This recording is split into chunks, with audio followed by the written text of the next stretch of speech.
السلام عليكم، كي دايرين؟ لاباس عليكم؟ نتمنى تكونوا بخير وعلى خير وانتم كتشاهدوا هذا الفيديو. اليوم غادي نوجد لكم كيف ما كتشوفوا. غادي نوجد لكم بسبوسه بمكونات بساط.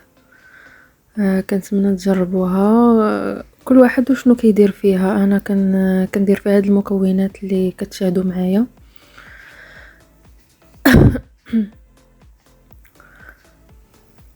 نوريكم المقادير: 3 الخمارات وفاني وسكر. انا درت سكر بودرة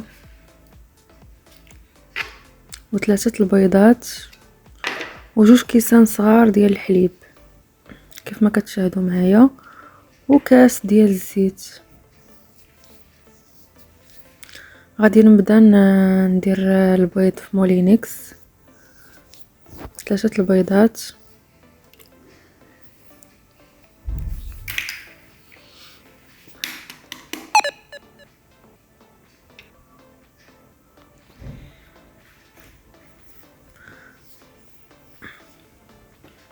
غادي نضيف 3 البيضات وكاس ديال الزيت،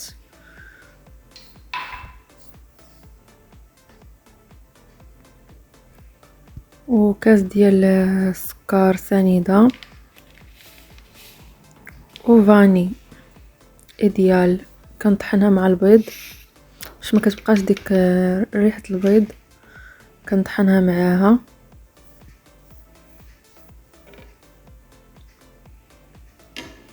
وكاس ديال الحليب.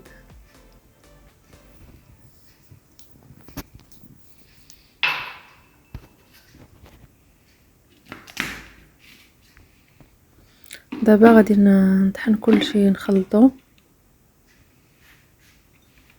خليكم معايا في الفيديو الطريقه اللي كنحضر بها البسبوسه.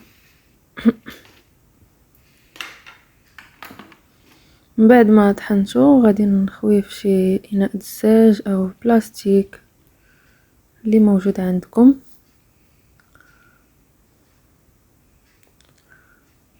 صافي، وانا خديت سميده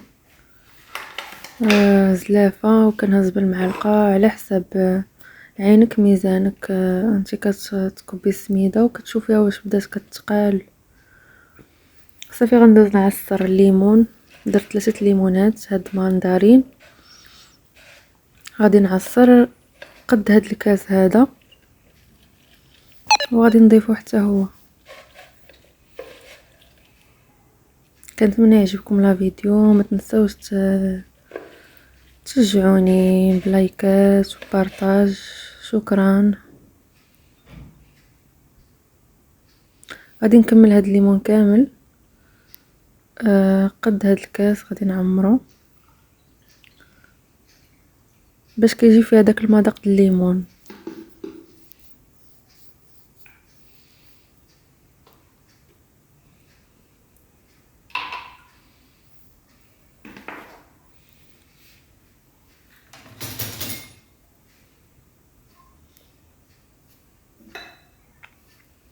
دابا غادي نبدا نضيف السميده غير بالمعلقه.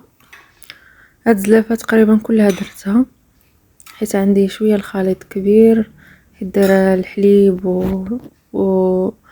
والليمون. الخليط كيكتر. غادي نضيف السميده شويه بشويه، وغادي ندير الخمارات. خماره حمراء 3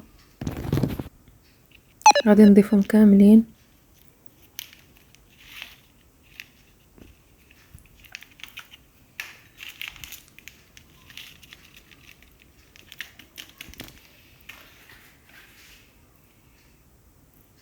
كل واحد الطريقه ديالو ديال البسبوسه. انا هذه الطريقه اللي كنستعملها دائما. وهاد البسبوسه تقدري ديريها مع الوليدات المدرسه يبغيو يديوها معاهم او ياكلوها في الصباح. زوينه كتجي مع داق الليمون.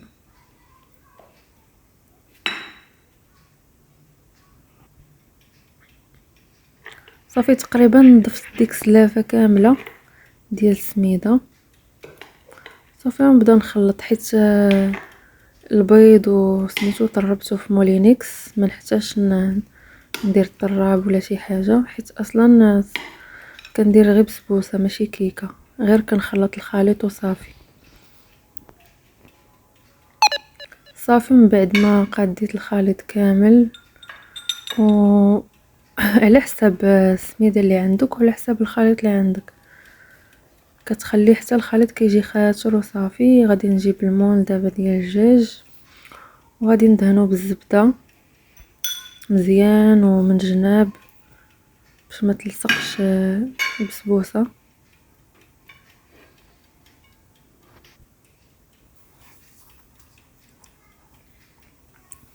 صافي من بعد ما دهنتها بالزبده غادي ندير شويه السميده، ندردر شويه السميده وندير لها بحال الطريقه باش حتى الجناب يوليو فيهم السميده باش ما كتلصقش لينا البسبوسه.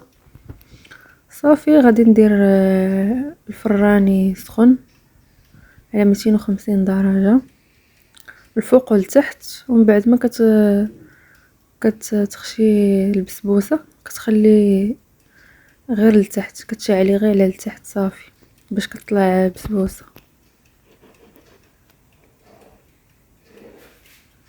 صافي ضفت الخليط. هي بسبوسه ما كتجيش طالعه بزاف حيت غير ديال السميده، انا من احسن ما كتعجبنيش طالعه باش ما كتجيش كتجي بنينه فاش كتجي غير متوسطه. صافي دابا شعلت الفران خليته يسخن، غادي ندوز نصايب السيرو اللي غادي نضيفو البسبوسه من الفوق اللي غنسقي به البسبوسه. خديت الماء، كاس الماء كبير، جوج سكر، عويد ديال القرفه. هاد الليمونات غادي نقيهم وغادي نقطعهم وغادي نضيفهم حتى هما.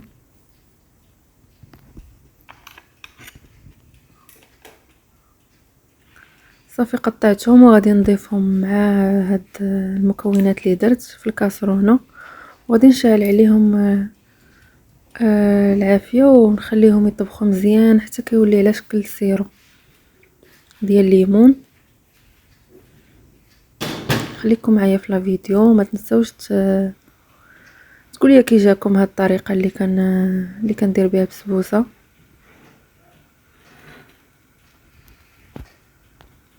صافي غنشعل عليها ونخليه يطبخ مزيان حتى كيولي متجانس وكيولي داك السيرو خاسر. صافي دزت دابا غادي نخشي بسبوسه طيب وغادي نشعل عليها من بعد ما سخن، كنت مشعله عليها الفوق والتحت، من بعد ما سخن غادي نشعل عليها غير لتحت صافي. وهذا غنديروا من بعد ما طيب غادي نديروا البسبوسه من الفوق ها كيفاش جات.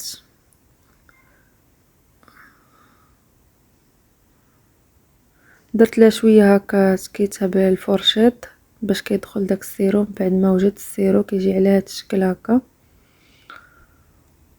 وكنقدمها لكم بالصحه والراحه، نتمنى يعجبكم لا فيديو. ما تنساوش تخليو لي في التعليق تقولوا كي جاكم، وشكرا.